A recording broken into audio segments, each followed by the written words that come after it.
Hi friends, ಅಮ್ಮನ ಕೈ ರುಚಿಗೆ ಸ್ವಾಗತ. ನಾಟಿ ಸ್ಟೈಲ್ನಲ್ಲಿ ಚಿಕನ್ ಸಾಂಬಾರು ಮಾಡ್ತಾಯಿದ್ದೀನಿ.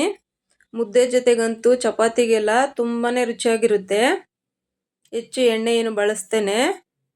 ತುಂಬ ರುಚಿಯಾಗಿ ಯಾವ ರೀತಿ ಮಾಡೋದು ಅಂತ ನೋಡೋಣ.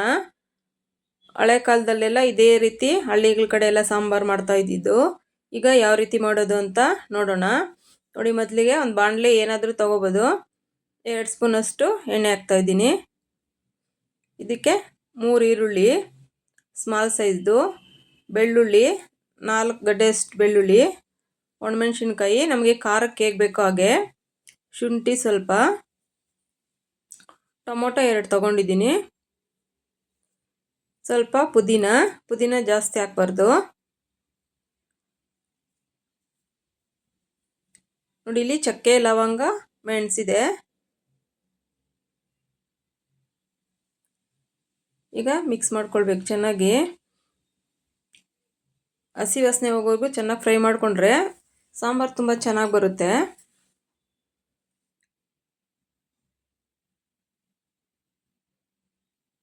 ಈ ಸಾಂಬಾರೆಲ್ಲ ಮಾಡಬೇಕಾದ್ರೆ ಪುದೀನ ಸ್ವಲ್ಪ ಕಡಿಮೆ ಬಳಸ್ಕೊಳ್ಬೇಕು.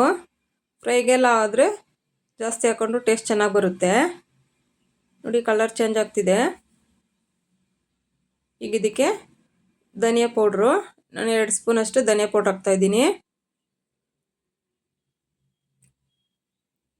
ಕೊತ್ತಂಬರಿ ಸೊಪ್ಪು, ನಾಟಿ ಕೊತ್ತಂಬರಿ ಸೊಪ್ಪು ಹಾಕಿದ್ರೆ ಸಾಂಬಾರು ತುಂಬ ಚೆನ್ನಾಗಿ ಬರುತ್ತೆ. ನಾನೀಗ ಒಲೆ ಆರಿಸಿದ್ದೀನಿ. ಹುರ್ಗಡ್ಲೆ ಸ್ವಲ್ಪ, ಅದೇನು ಬಿಸಿನಲ್ಲೇ ಸ್ವಲ್ಪ ಮಿಕ್ಸ್ ಮಾಡಿದ್ರೆ ಚೆನ್ನಾಗಾಗುತ್ತೆ. ಧನಿಯಾ ಪುಡಿ ಎಲ್ಲ ಹಾಕಿದಾಗ ಸ್ಟವ್ ಆಫ್ ಮಾಡಿರಬೇಕು. ನೋಡಿ, ಆ ಬಿಸಿನಲ್ಲೇ ಈ ಥರ ಎಲ್ಲ ಮಿಕ್ಸ್ ಮಾಡಿದ್ರೆ ಚೆನ್ನಾಗಾಗುತ್ತೆ. ನೋಡಿ, ಈಗ ಅದೇ ಏನು ಮಸಾಲೆ ಹುರ್ಕೊಂಡಿದ್ದೀವಿ ಅದೇ ಪಾತ್ರೆಗೆ ನಾನು ಕುಕ್ಕರಲ್ಲಿ ಇಟ್ಟಿದ್ದೀನಿ. ಚಿಕನ್ ಹಾಕ್ತಾಯಿದ್ದೀನಿ. ಇಲ್ಲಿ 1.5 kg ಅಷ್ಟು ಚಿಕನ್ನು, ಸ್ವಲ್ಪ ಅರಿಶಿನ ಪುಡಿ ಮತ್ತು ಉಪ್ಪು. ನಾನು ಕಲ್ಲುಪ್ಪು ಬಳಸ್ತಾ ಇದ್ದೀನಿ. ರುಚಿಗೆ ಎಷ್ಟು ಬೇಕೋ ನೋಡಿ, ನಾನು ಫಸ್ಟಿಗೆ ಹಾಕಿದ್ದೀನಿ ಉಪ್ಪು. ಈ ಥರ ಮಿಕ್ಸ್ ಮಾಡಿದ ನಂತರ ತಟ್ಟೆ ಮುಚ್ಚಿ ಬಿಡಬೇಕು. ಅದು ಚೆನ್ನಾಗಿ ಕುದಿಬೇಕು. ಆ ನೀರಿನ ಅಂಶ ಎಲ್ಲ ಹೋಗಿ ಚಿಕನ್ ಎಲ್ಲ ಸ್ವಲ್ಪ ಡ್ರೈ ಥರ ಬರಬೇಕು. ಆಗ ಚೆನ್ನಾಗಿ ಉಪ್ಪು ಹಿಡಿದಿರುತ್ತೆ. ಸಾಂಬಾರು ಅಷ್ಟೇ, ಚಿಕನ್ ತುಂಬ ಚೆನ್ನಾಗಿ ಬರುತ್ತೆ. ಸಾಂಬಾರಲ್ಲಿ ಚಿಕನ್ ತಿನ್ನಬೇಕಾದ್ರೆ ಈ ಥರ ಮಾಡೋದ್ರಿಂದ. ನೋಡಿ, ತಟ್ಟೆ ಮುಚ್ಚಿ ಬಿಡ್ತಾ ಇದ್ದೀನಿ. ಸೆಂಟ್ರಲ್ಲಿ 1-2 ಸರಿ ಈ ಥರ ಕೈ ಆಡಿಸ್ಬೇಕು, ಎಲ್ಲ ಮಿಕ್ಸ್ ಆಗುತ್ತೆ ನೀಟಾಗಿ. ಈಗ ಇದಕ್ಕೆ ನಾವೇನು ಹುರ್ಕೊಂಡಿದ್ದೀವಿ ಆ ಮಸಾಲಾನ ರುಬ್ಕೊಳ್ಬೇಕು. ನೋಡಿ, ಒಂದು ಮಿಕ್ಸಿ ಜಾರ್ ತೊಗೊಂಡು ತಣ್ಣಗಾಗಿದೆ ಎಲ್ಲ ನಾವೇನು ಹುರ್ಕೊಂಡಿದ್ದೀವಿ.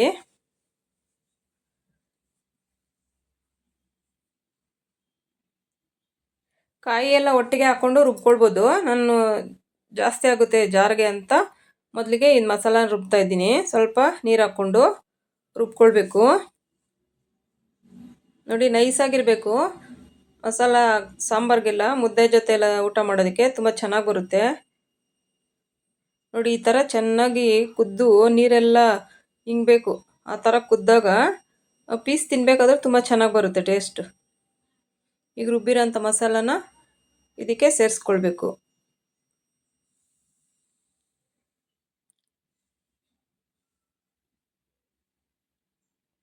ನಾನಿಲ್ಲಿ ಕುಕ್ಕರ್ ಮುಚ್ಚಳ ಮುಚ್ತಾ ಇಲ್ಲ, ಹಾಗೆ ಬೇಯಿಸ್ತಾ ಇದ್ದೀನಿ. ಹಾಗೆ ಮಾಡೋದ್ರಿಂದ ರುಚಿ ತುಂಬ ಚೆನ್ನಾಗಿ ಬರುತ್ತೆ. ವಿಜಲ್ ಹಾಕಿದ್ರೆ 1 ವಿಜಲ್ 2 ವಿಜಲ್ಗೆ ಆಗಿಬಿಡುತ್ತೆ. ತುಂಬ ಅಷ್ಟು ಟೇಸ್ಟ್ ಬರಲ್ಲ. ಈಗ ನೋಡಿ, ಹಸಿ ಕೊಬ್ಬರಿ ಇರುತ್ತಲ್ವ, ನಮಗೆ ನೋಡಿಕೊಂಡು ನಾವು ಎಷ್ಟು ಜನಕ್ಕೆ ಮಾಡ್ತೀವಿ ಅನ್ನೋ ನೋಡಿಕೊಂಡು ಸ್ವಲ್ಪ ಹಾಕ್ಕೊಳ್ಬೇಕು. ಸಾಂಬಾರು ಸ್ವಲ್ಪ ತಿಕ್ನೆಸ್ ಜಾಸ್ತಿ ಬೇಕು ಅಂದರೆ ಒಂಚೂರು ಕಾಯಿ ಜಾಸ್ತಿ ಹಾಕ್ಕೊಂಡ್ರೆ ಚೆನ್ನಾಗಿ ಬರುತ್ತೆ. ನೋಡಿ, ನೈಸಾಗಿ ರುಬ್ಬಿದ್ದೀನಿ. ಈಗ ರುಬ್ಬಿರೋ ಅಂಥದನ್ನ ನೋಡಿ ಈಗ ಇದಕ್ಕೆ ಸೇರಿಸ್ಕೊಳ್ಬೇಕು. ಸ್ವಲ್ಪ ನೀರು ಹಾಕಿ ಜಾರಿಗೆ. ಈಗ ನಮಗೆ ಎಷ್ಟು ಬೇಕೋ ನೋಡಿಕೊಂಡು, ಸ್ವಲ್ಪ ಗಟ್ಟಿ ಇರಬೇಕು ಅಂದರೆ ಸ್ವಲ್ಪ ನೀರು ಕಡಿಮೆ ಹಾಕ್ಕೊಳ್ಳಿ. ಮುದ್ದೆಗೆಲ್ಲ ಅಂದರೆ ಸ್ವಲ್ಪ ತೆಳುವಿದ್ರೇ ಚೆನ್ನಾಗಿರುತ್ತೆ. ಸೈಡಲ್ಲಿ ಬಿಸಿನೀರು ಕಾಯಕ್ಕೆ ಇಟ್ಟಿರಬೇಕು. ಹಾಕ್ಕೊಂಡಾಗ ಬೇಗನೂ ಆಗುತ್ತೆ. ಕೊನೆಯಲ್ಲಿ ಒಂದು ಸ್ವಲ್ಪ ಉಪ್ಪು ಹಾಕ್ತಾಯಿದ್ದೀನಿ. ನಾನು ಮೊದಲಿಗೆ ಹಾಕಿದ್ದೀನಿ. ನೋಡಿ, ಇಷ್ಟಿದೆ. ಅದು ಕುದ್ದ ನಂತರ ಇನ್ನೂ ಗಟ್ಟಿ ಆಗುತ್ತೆ. ಅದ ಸರೋಗುತ್ತೆ ಆಗ. ತುಂಬ ತೆಳು ಇರಲ್ಲ, ಗಟ್ಟಿನೂ ಇರಲ್ಲ, ಒಂದು ಮೀಡಿಯಮ್ ಅದಕ್ಕೆ ಸರೋಗುತ್ತೆ. ನೋಡಿ ಚೆನ್ನಾಗಿ ಕುದಿಬೇಕು. ಕುದಿ ಬಂದ ನಂತರ ಸ್ವಲ್ಪ ಉರಿ ಸ್ವಲ್ಪ ಕಡಿಮೆ ಮಾಡಿ ಬಿಟ್ಟರೆ ನಿಧಾನಕ್ಕೆ ಚೆನ್ನಾಗಾಗುತ್ತೆ. ನೋಡಿ ಬಣ್ಣನೂ ಕಲರ್ ಚೇಂಜ್ ಆಗಿದೆ. ಸಾಂಬಾರು ಅಷ್ಟೇ ತುಂಬ ಚೆನ್ನಾಗಾಗಿದೆ. ಮುದ್ದೆ ಜೊತೆ ಊಟ ಮಾಡೋಕ್ಕಂತೂ ಸೂಪರಾಗಿರುತ್ತೆ. ಈ ಮೆಥಡ್ನಲ್ಲಿ ಹೊಸ್ದಾಗಿ ಏನಾದರೂ ಕಲಿಯೋರಿದ್ದರೆ ಟ್ರೈ ಮಾಡಿ ನೋಡಿ, ತುಂಬಾ ಇಷ್ಟ ಆಗುತ್ತೆ ನಿಮಗೆ. ಇದು ನಾಟಿ ಸ್ಟೈಲ್ನಲ್ಲಿ ಪಕ್ಕಾ. ನಾವು ಒಂದು ಡ್ರಾಪ್ ಎಣ್ಣೆನೂ ಹಾಕಲಿಲ್ಲ, ಆ ರೀತಿ ಮಾಡಿರೋದು. ಇದಕ್ಕೇನು ಎಣ್ಣೆ ಹಾಕೋ ಅವಶ್ಯಕತೆನೇ ಇಲ್ಲ, ಆ ಚಿಕನಲ್ಲಿರೋ ಎಣ್ಣೆ ಅಂಶನೇ ಬಿಟ್ಕೊಳ್ಳುತ್ತೆ. ನೋಡಿ ಸಾಂಬಾರು ರೆಡಿ ಆಯ್ತು. ಈಗ ಮುದ್ದೆ ಜೊತೆ ಊಟ ಮಾಡೋದಕ್ಕೆ ಈ ರೀತಿ ಒಮ್ಮೆ ಟ್ರೈ ಮಾಡಿ ನೋಡಿ. Thank you friends.